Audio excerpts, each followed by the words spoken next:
Vamos lá. Dando continuação aos nossos estudos do dia de hoje, na última parte, agora lendo e comentando este lindo, belíssimo livro de Pierre Hadot, esse grande filósofo francês, filósofo e historiador da filosofia, conhecido como um dos mais destacados e importantes historiadores do pensamento grego antigo.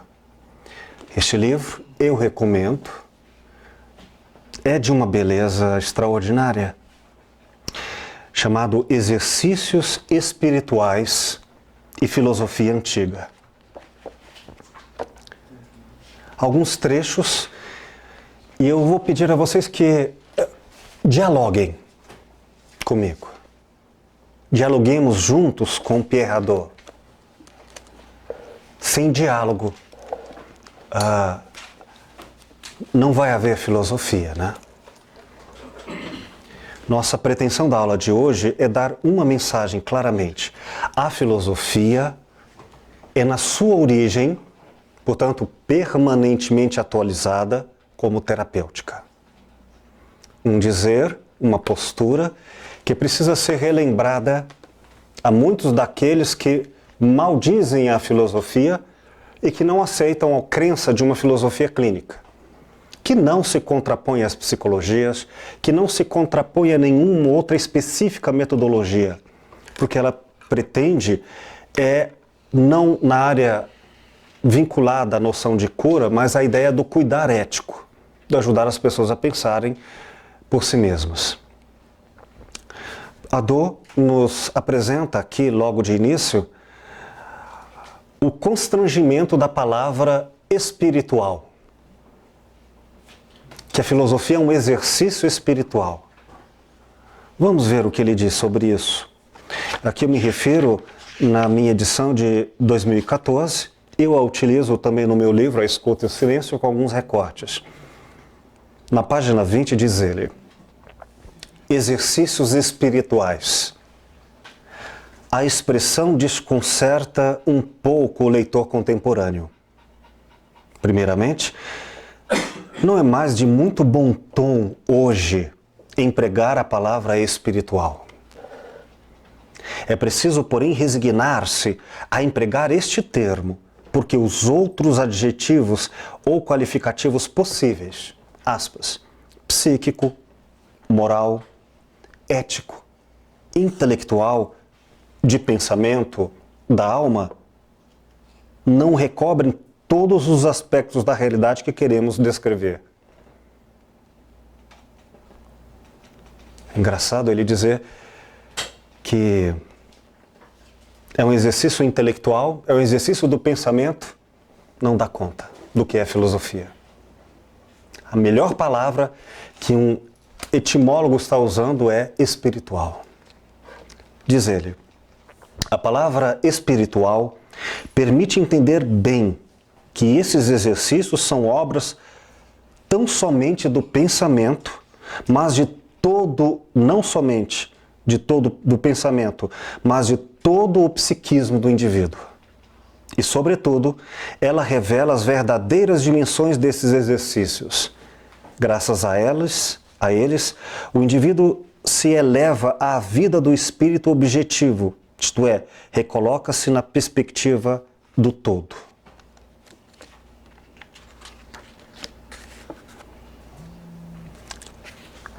A noção de totalidade é muito cara à filosofia, e nós vamos estudá-las mais particularmente em fenomenologia, em 3 aulas. Saindo aqui para a página 35, quando ele fala sobre o diálogo, essência do que nós vimos da filosofia, ele diz: a prática dos exercícios espirituais provavelmente se enraiza em tradições que remontam a tempos imemoriais. Mas é a figura de Sócrates que faz emergir na consciência ocidental. Porque essa figura foi e continua sendo o apelo vivo que desperta a consciência moral. No diálogo socrático, A verdadeira questão que está em jogo não é aquilo de que se fala, mas aquele que fala. Olha que interessante. Vamos reportar isso e agora não quero propriamente ficar em Hadot, mas dar início a uma conversação com a filosofia clínica. Quando alguém vem ao consultório e traz seus dramas, suas perguntas, suas afirmações, sua busca de entendimento, não é propriamente do que a pessoa fala, mas quem fala, que nos importa dialogar. Não dialogamos com as informações, sobretudo com o ser. Parece simples e óbvio, mas é fácil de esquecermos isso e fazer aquela maldição, maldito, mal falado, mal ouvido. Problema de discutirmos, concordarmos ou discordarmos, como se fizesse diferença, e não dialogarmos. Portanto, nós dialogamos com pessoas, não sem pessoas. Mesmo quando falamos de ideias, dialogamos com a vida, em outras palavras. Diz ele, página 37. O diálogo socrático. No diálogo socrático, o interlocutor de Sócrates não aprende nada. E Sócrates não tem a pretensão de lhe ensinar coisa alguma. Ele repete, aliás, a quem quiser escutá-lo, que a única coisa que sabe é que nada sabe. Mas como um tavão incansável, Sócrates acossa seus interlocutores com questões que os colocam em questão, que os obrigam a prestar atenção a si mesmos, a ter cuidado consigo mesmos. Cuidado. Sócrates não está discutindo ideias distante da vida das pessoas. Ele não cai nessa armadilha.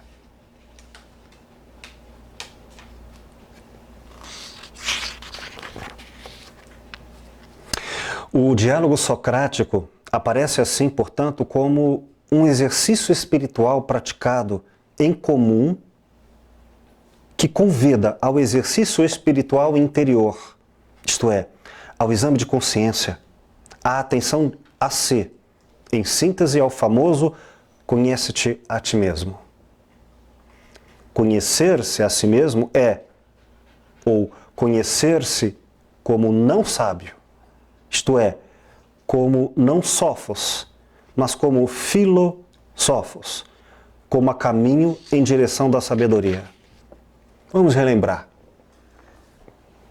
Não é a aparência, a primeira impressão ou uma certeza convicta que nos atrai o interesse. É caminhar com a pessoa. Pensar como quem anda. Caminhando. E não estamos discutindo ideias soltas, estamos discutindo pessoas que pensam ideias.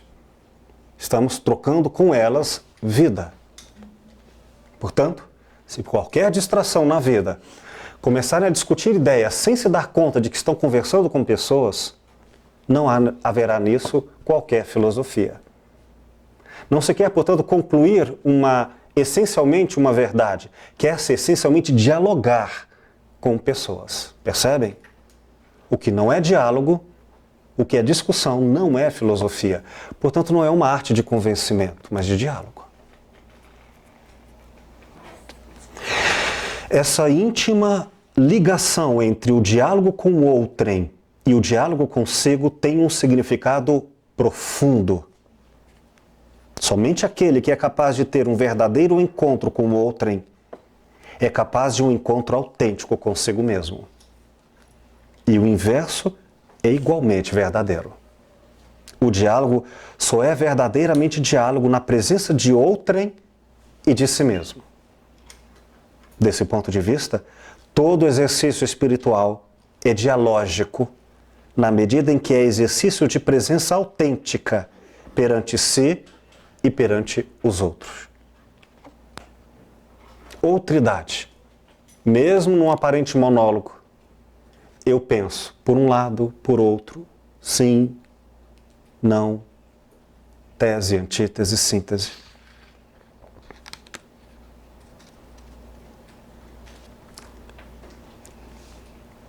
Por favor, sempre coloquem suas questões quando surgirem, tá? Platão destaca... Rio, no monólogo não tem outra pessoa, então não é filosofar. Sim. Aí eu me refiro apenas ao estilo textual monólogo. Sim. Mas em qualquer pensamento humano haverá, se há procura da verdade, além das aparências, um sei e o não sei. O que parece ser e a essência que está para além, como quem sabe que a verdade não é absoluta. Então sempre há um eu, o certo e o incerto. Até no monólogo há, no espírito do pathos, um verdadeiro diálogo. Ou, de outra maneira, naqueles diálogos no qual não estamos diante de outrem, mas de uma tarefa, de uma ideia que quer a todo custo prevalecer, não há de fato diálogo. Platão destaca fortemente este ponto. Aspas. Quando dois amigos, como tu e eu, estão dispostos a conversar, é preciso fazê-lo de uma maneira mais doce e mais dialética. É o exercício do diálogo, a dialética. Mais dialética significa, parece-me que não somente dão-se respostas verdadeiras, mas que só se fundamenta a resposta no que o próprio interlocutor reconhece saber. Olha que interessante, fecha aspas. Se eu conversar com alguém que já não sabe do que fala, estou conversando com esse alguém? Por exemplo, alguém que só repete um texto que leu e sequer compreendeu ou traduziu à sua própria maneira no entendimento. Eu já não estou mais conversando com ela. É por isso que Sócrates, ele sempre dialogava com o outro nos termos do outro. Ele ia ao mundo do outro e não esperava que o outro viesse ao seu mundo. Porque o essencial do diálogo é a relação com a outridade. É um processo empático. O termo empático tem vários significados. Se entendemos por isso o respeito às diferenças, o carinho às diferenças, sim. Mas se entendemos por empatia o gostar do outro, necessariamente não. Porque posso ter nessa relação grande respeito com o que não gosto. A dimensão do interlocutor é então capital. Eu não dialogo filosoficamente com ideias em si. Eu dialogo com entendimento. Logo, não é possível usar fórmulas. Eu tenho que dialogar com o que você entendeu e não o que foi dito.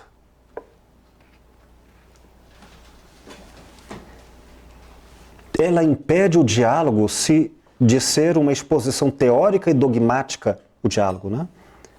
E o obriga a ser um exercício concreto e prático.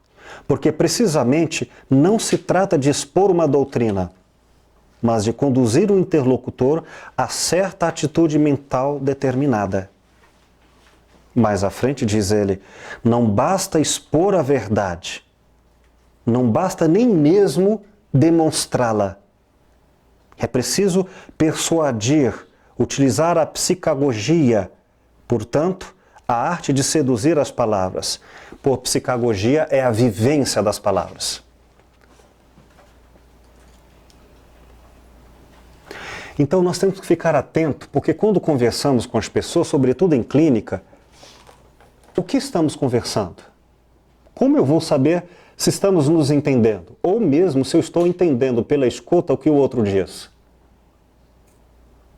Ora, o significado das palavras tem um contexto, tem uma sintaxe existencial. Eu tenho que, portanto, entender primeiro como a pessoa significa seus termos, para só depois dizer, eu sei o que isso quer dizer. Não vem pela boa fé. Por isso nós faremos uma boa pesquisa da historicidade do outro, para que no contexto do seu próprio universo psíquico e existencial, eu dialogue com ele. Não acontecerá instantaneamente. O diálogo é um processo demorado. Não vem de chofre.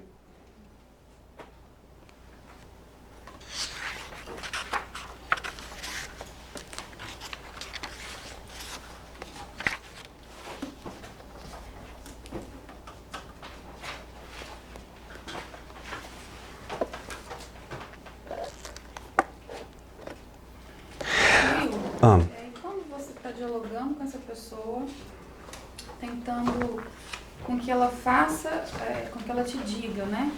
Aquele problema que às vezes ela tem e ela própria não sabe que ela tem. Como é que você consegue identificar e arrancar isso dela ao mesmo tempo? Propriamente, o exercício metodológico, nós veremos mais adiante no curso. Mas eu tenho que entender que o diálogo tem os limites do respeito à outridade. Senão não seria diálogo. Portanto, eu não posso dizer para ela, fazer uma pergunta irônica, que é: me fale porque você não quer falar. Eu não posso ir ao outro sem a hospitalidade, sem os limites da linguagem. Portanto, nem sempre é possível. O conhecimento é sempre posterior à ética. É a ética que vai me mostrar os limites do conhecimento e nunca o conhecimento sem a ética. Por isso o amor ao conhecimento e não o conhecimento sem amor. E tem o tempo dela, né? O tempo dessa ética, dessa escuta, dessa hospitalidade. Dela pessoa. É. Pode não estar para ela trazer agora o que ela... Uhum. E ela, não só a outra pessoa, ela, eu também. Quer dizer, o meu outro eu, aquele que eu ainda não sou ou está escondido em mim. Por isso que nós chegaremos a esses pontos metodologicamente. Ainda quero deixar bem enraizado em nós a ideia de exercício espiritual, que é uma terapêutica. E aqui vale o que a Dô nos mostra, como os gregos pensavam. Os gregos pensavam a ideia de exercício que vem da academia. Hoje a gente fala que vai para a academia, pode ser tanto a malhação quanto a universidade, não é? Originalmente era assim. Olha o que ele diz. O paralelismo entre exercício físico e exercício espiritual está subjacente aqui. Ele faz todo um contexto anterior. Do mesmo modo que, pela repetição de exercícios corporais, o atleta dá a seu corpo uma forma e uma força novas. Por meio de exercícios espirituais, o filósofo desenvolve sua força da alma, modifica seu clima interior, transforma sua visão de mundo e, finalmente, todo o seu ser. A analogia pode aparecer tanto mais evidente porque é no ginásio, isto é, no local em que se praticam os exercícios físicos, que também se dão as lições de filosofia, isso na época dos gregos. Isto é, que se praticava o treinamento da ginástica espiritual. É a epígrafe tão conhecida em muitos espaços.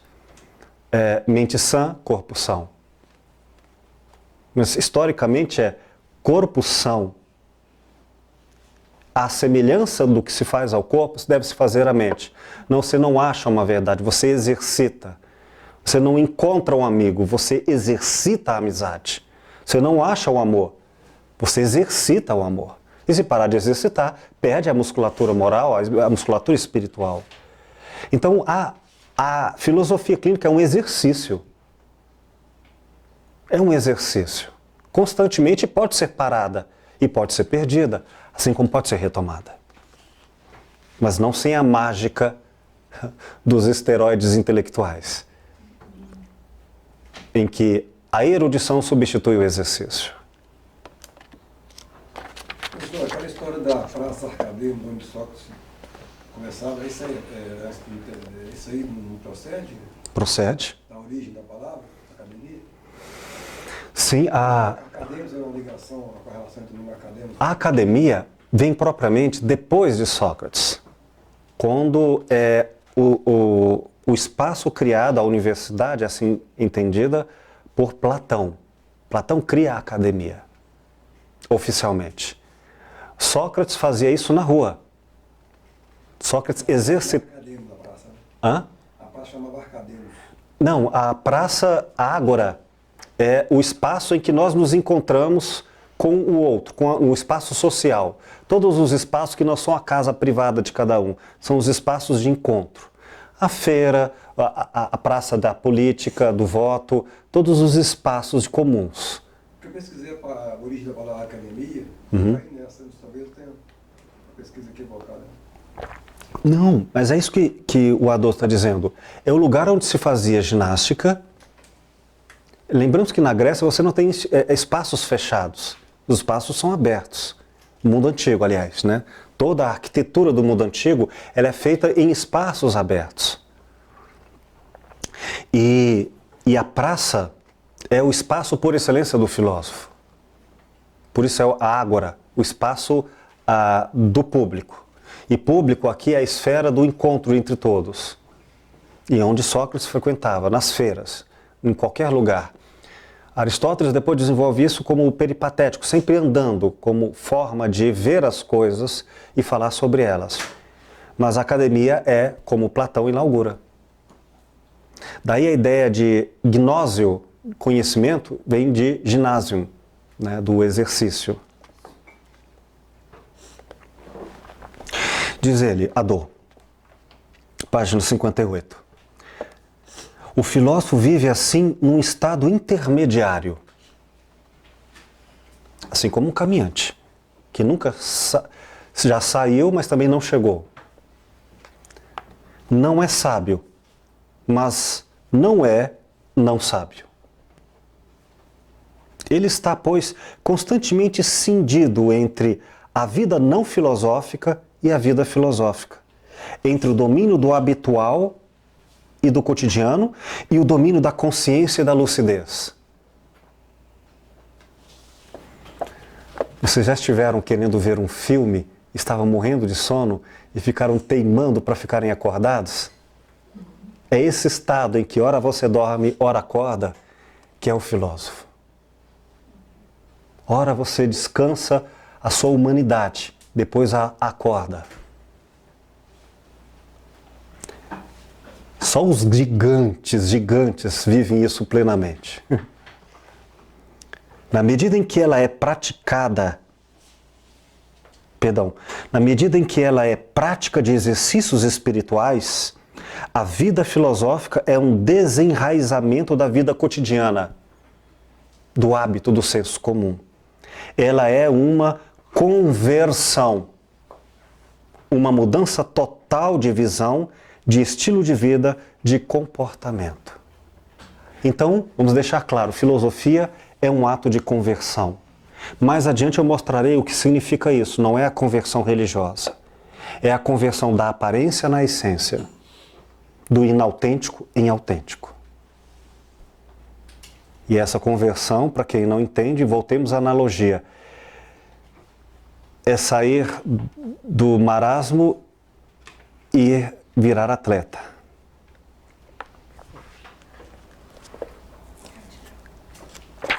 Os que fazem academia sabem o que isso quer dizer, né?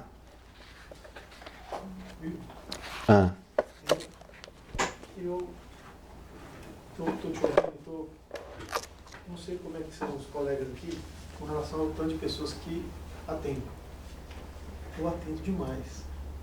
Demais, é uma loucura, um absurdo. E eu percebo que a filosofia, embora ela sinalize um caminho de saúde, eu acho que é um caminho restrito, porque depende demais do intelecto, depende demais da capacidade cognitiva. E a capacidade cognitiva, infelizmente, não é um dom extremamente abundante. Sim. Eu percebo que tem muitas pessoas, e aqui, enquanto você está falando, eu estou viajando aqui e estou lembrando de um de outro, e minha cabeça vira um turbilhão, imaginando as verdades e as saídas. Mas tem muita gente que tem gente que é uma xícara, mas tem gente que é um pix. Entendo. Você entende? Seria muito difícil, eu fico imaginando assim, como é que fica esse questionamento no sentido da verdade do outro, quando a verdade do outro é tão pequena. O outro tem pessoas que eu consigo me lembrar aqui que são só um conjunto de preconceitos mesmo. Elas não conseguem fazer nenhum tipo de elaboração. Eu nem estou falando... Eu entendo, sim. F71, estou falando das pessoas que são tidas como normais. Algumas têm uma capacidade para isso. Então, eu estou tendo uma extrema dificuldade, e eu, teoricamente, seria a pedra de toque. Eu fico imaginando os pacientes. Não sei como é que seria isso.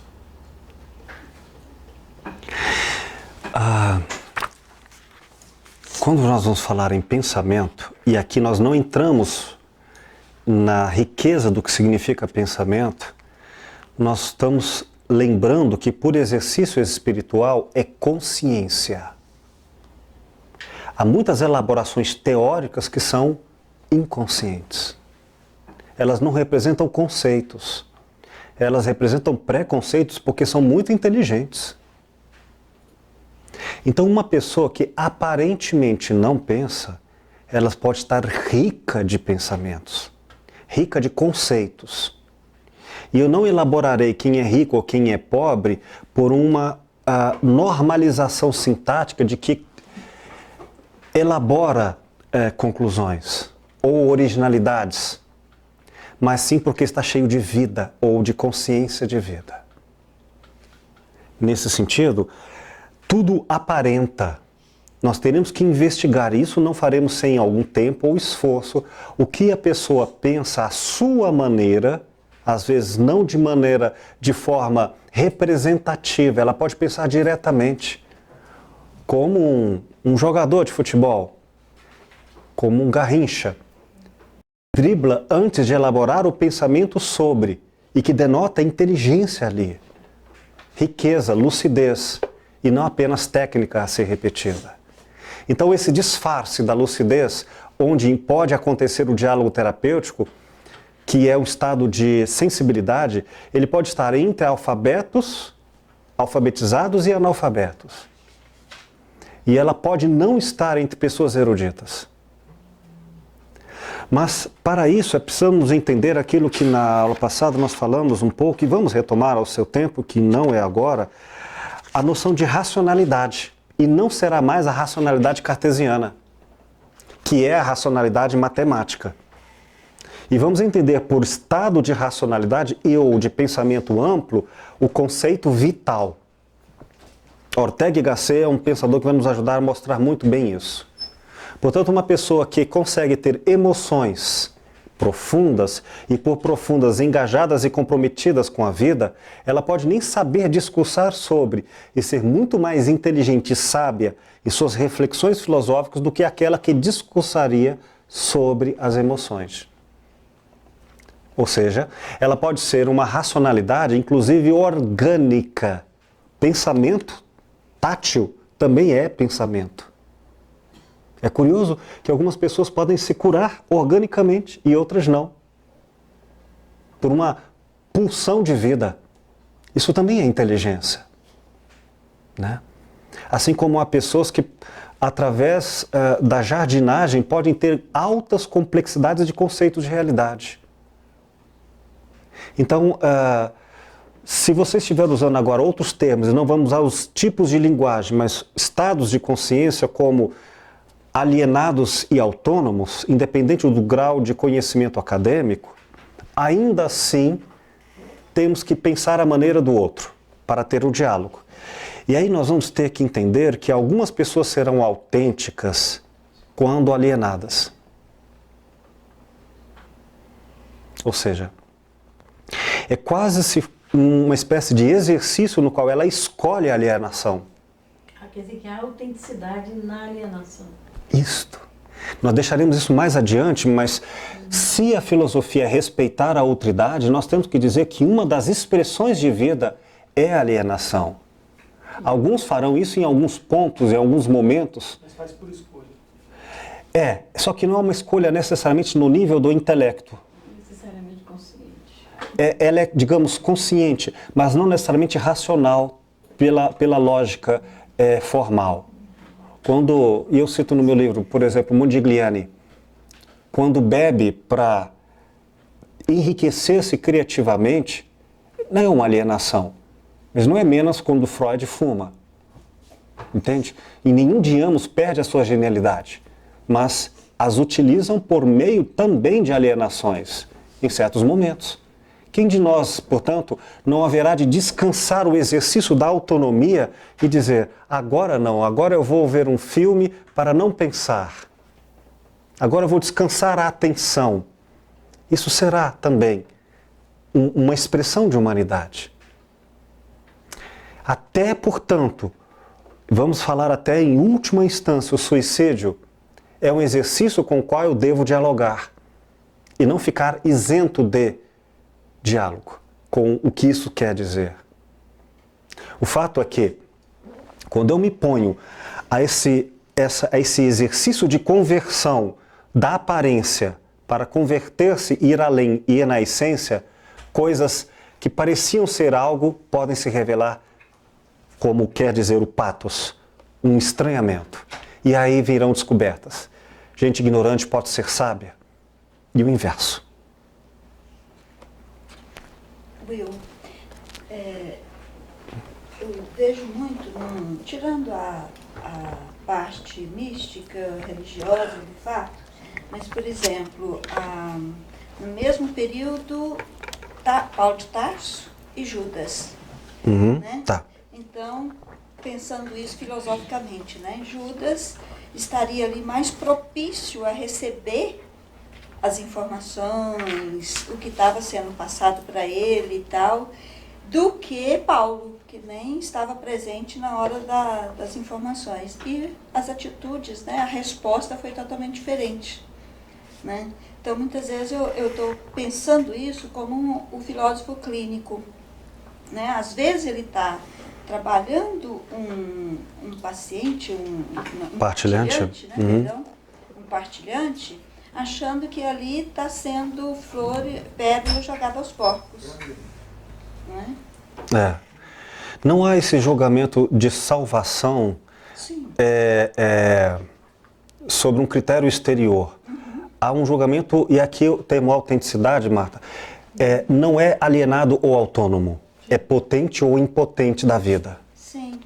E aí nós vamos encontrar que algumas pessoas são potentes na guerra, e Judas. Potentes na alienação.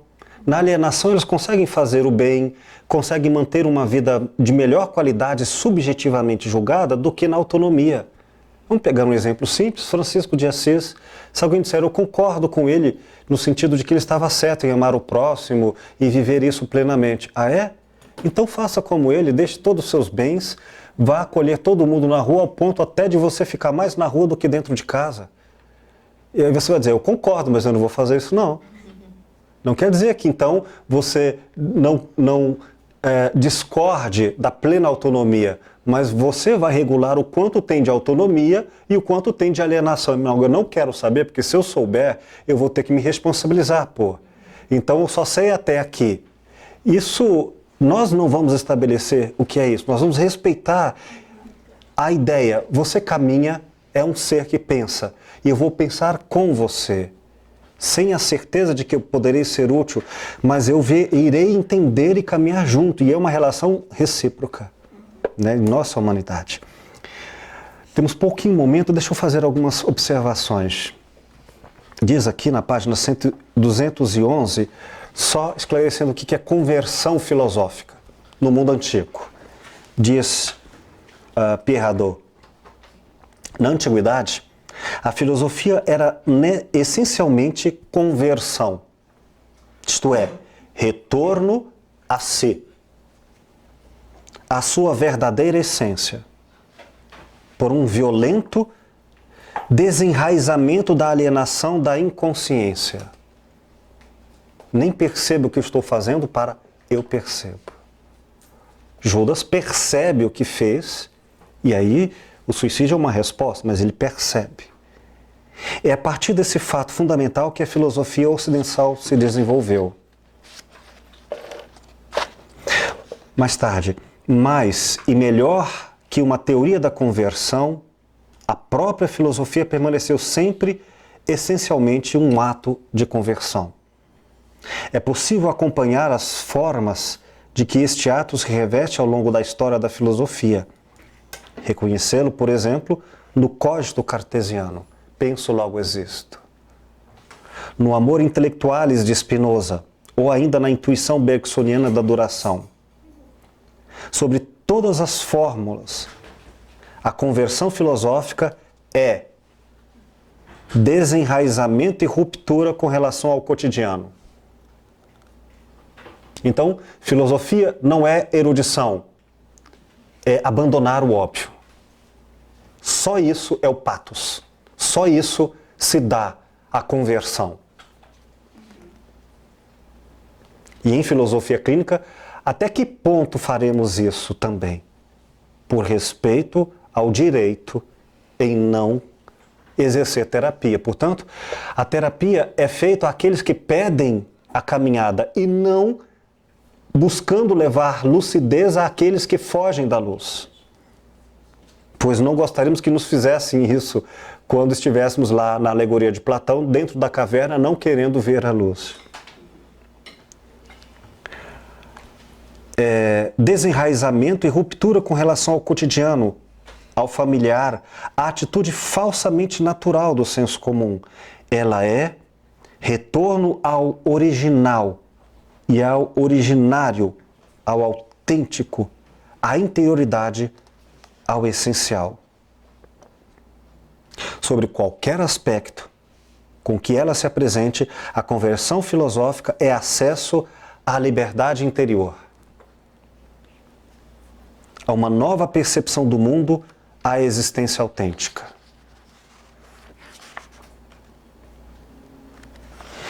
Aí eu trago, fazendo alguns recortes,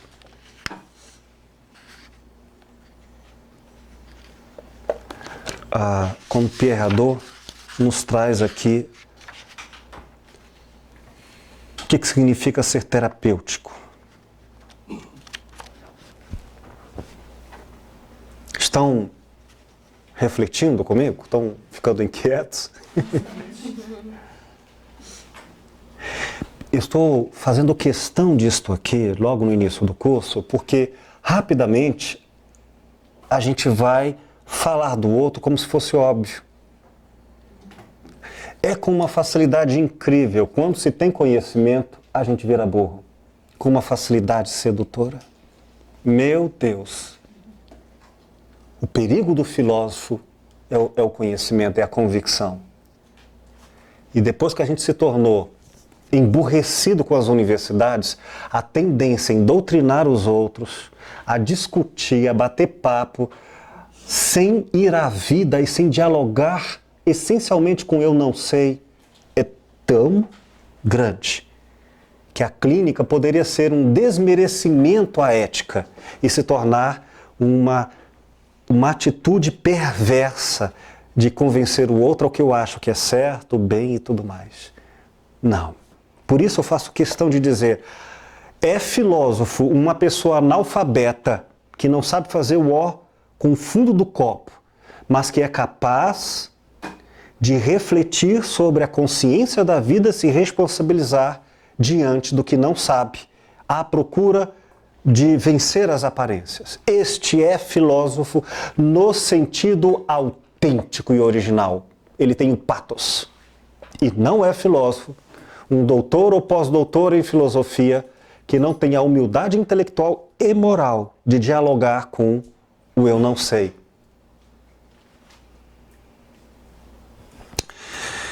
Pierre Hadot 334, diz ele, com efeito, o filósofo está sempre num certo jogo de linguagem, isto é, numa forma de vida, numa certa atitude, e é impossível dar sentido às teses dos filósofos sem situá-las no seu jogo de linguagem. Vamos imaginar então dialogar com o partilhante sem eu contextualizar o partilhante no seu sentido de interpretação, que é um jogo vivo. Ele aprende isso com Wittgenstein, que nós estudaremos no curso. Além disso, a principal função da linguagem filosófica consistia em colocar os ouvintes desse discurso numa certa forma de vida, num certo estilo de vida. Assim, aparecia a noção de exercício espiritual como esforço de modificação e transformação de si. Por isso eu não posso conversar com o partilhante na clínica, falando coisas a ele, de pronto, sem entender o que é vida daquelas palavras. O que quer dizer contexto de vida, senão eu não faço exercício. Eu tenho que fazer a ginástica de ir ao mundo da outra pessoa, pensar como ela, ouvir como ela, sentir como ela e não julgá-la como inteligente ou burra segundo os meus critérios que estão previamente postos. Lembremos-nos, o patos é disposição, não está posto, não está dado. Eu tenho que exercitar a tarefa de ir até lá, que nunca descansamos. Por isso, a filosofia é ir à vida. E enquanto o significado não tiver vida, eu não posso dialogar com o outro. Por isso, eu sei o que você está falando, é uma coisa muito temerosa. A menos que eu sei significa que eu sofro. Eu estou implicado, eu discordo, mas eu estou entendendo as conexões entre conceitos diversos para dizer, isso implica em. Logo, é uma vida em jogo. É um jogo de significações. Continuando. Era preciso sempre explicar o texto pelo contexto vivo no qual ele havia nascido, isto é, pelas condições concretas da vida da escola filosófica, no sentido institucional da palavra. Escola que, na antiguidade, jamais visou prioritariamente a difundir um saber teórico e abstrato, como nossas universidades modernas. Mas, antes de tudo, a formar espíritos num método, num saber falar, num saber discutir. Os escritos filosóficos eram sempre, de perto ou de longe, os ecos de um ensino oral. Então, quando a gente lê um texto antigo, vamos falar de toda a antiguidade, por exemplo, os textos bíblicos, ou os Rig Vedas na Índia, ou as obras de Confúcio, são textos escritos, mas o sentido é oral. Se é oral, ele é atento, olhos nos olhos. Ele implica o contexto da fala viva de quem fala, e não do texto sem o vivente. A oralidade tem algo que a escrita se perdeu. A oralidade exige a presença da pessoa. O texto, a positivação do texto, depois de Gutenberg, da impressão, eu vou dizer, o texto está escrito e pronto, independente de quem falou. Nos dias de hoje, pode-se dizer que um professor pode ser doutor em ética, porque o texto diz, mesmo que a pessoa não diga em sua vivência de fala. Então, nesse sentido, é um profundo diálogo, mesmo que em outras linguagens, oral, isto é, com a pessoa que fala. Em qualquer circunstância, para os filósofos da antiguidade, uma frase, ou uma palavra, ou um desenvolvimento não eram destinados prioritariamente a transmitir uma informação, mas a produzir um certo efeito psíquico no leitor ou no ouvinte, levando em conta, aliás, muito pedagogicamente as capacidades do ouvinte. Não importa tanto a informação, mas o que você está entendendo enquanto nós estamos aqui conversando. O discurso filosófico antigo tendia a formar mais do que informar. E aí, concluindo, a filosofia antiga é mais um exercício pedagógico e intelectual do que uma construção sistemática. A filosofia antiga se apresentava a si própria, ao menos desde Sócrates e Platão, como uma terapêutica. Todas as escolas de filosofia antiga propõem, cada uma à sua maneira, uma crítica do estado habitual dos homens, estado de sofrimento, de desordem e de inconsciência, e um método para curar os homens desse estado. A escola do filósofo é uma clínica, dizia Epiteto.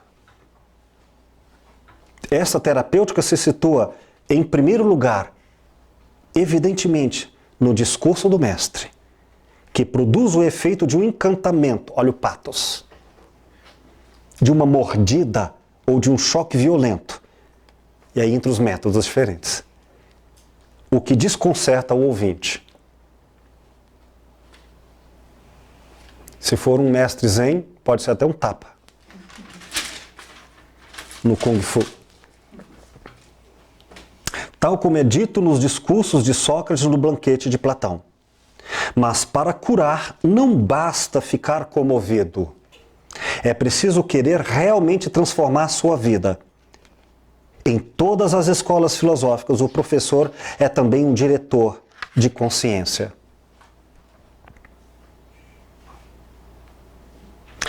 Parece, portanto, nessa perspectiva que o discurso filosófico é apenas um elemento da atividade filosófica.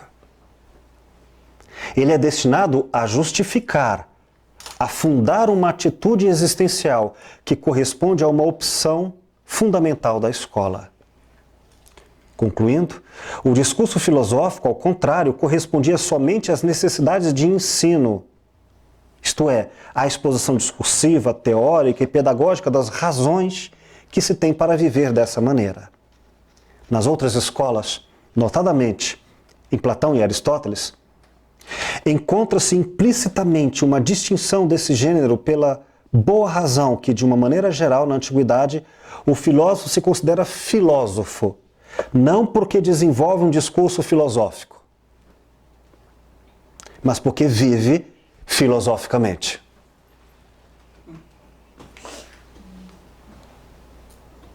A filosofia é, antes de tudo, um modo de vida que comporta, como parte integrante, mas não única, um certo tipo de discurso.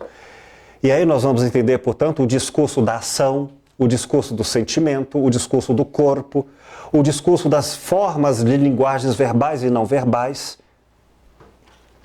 Desse ponto de vista, creio ser bom especificar que se pode distinguir em grego dois sentidos da palavra discurso, logos, filosófico. De um lado, o discurso enquanto se dirige a um discípulo, ou a si mesmo, isto é, o discurso ligado ao contexto existencial, à praxis concreta, discurso que é efetivamente exercício espiritual. De outro lado, o discurso considerado abstratamente em sua estrutura formal, em seu conteúdo inteligível, em sua linguagem. É este último que os estoicos consideravam diferente da filosofia, mas que habitualmente constitui o objeto da maior parte dos estudos modernos de história da filosofia. Meu Deus! Quer dizer que os que teorizam sobre a filosofia são provavelmente os que menos são filósofos. Aos olhos dos filósofos antigos, quem está dizendo isso é um dos maiores filósofos do mundo moderno contemporâneo. Não é menos, Pierre Hadot. Aos olhos dos filósofos antigos, porém, contentar-se com esse discurso não é fazer filosofia. De uma ponta a outra da história da filosofia antiga, encontram-se as mesmas críticas e o mesmo combate contra os que creem ser filósofos porque desenvolvem um discurso filosófico, sobretudo dialético e lógico, técnico e brilhante, em vez de transformar seu gênero de vida. Quem pode então dizer que a filosofia clínica não é filosofia? Porque ela é terapêutica. Pode-se dizer que reside aí o perpétuo perigo da filosofia. Isolar-se no universo seguro dos conceitos e do discurso, em vez de ultrapassar o discurso para se engajar no risco da transformação radical de si. Está posto o que é a filosofia. Uma coerência. Não uma ausência de contradição, porque a contradição faz parte do discurso, mas uma coerência no qual pensar a vida é exercitá-la. E quem sabe do difícil de ir à academia não ensina o outro senão o caminhar juntos. Não é ensinar o outro o que próprio não exercitou, nem é transformar a própria musculatura o critério do outro, mas ajudá-lo a pensar por si mesmo segundo o seu método próprio, seu peso próprio, não segundo o que é importante informar, mas segundo o que o outro e a maneira como ele aprende o que para ele significa vida. Pensar é exercitar a vida. Isto é filosofia. E é assim que faremos filosofia clínica. Meus queridos, muito obrigado por hoje.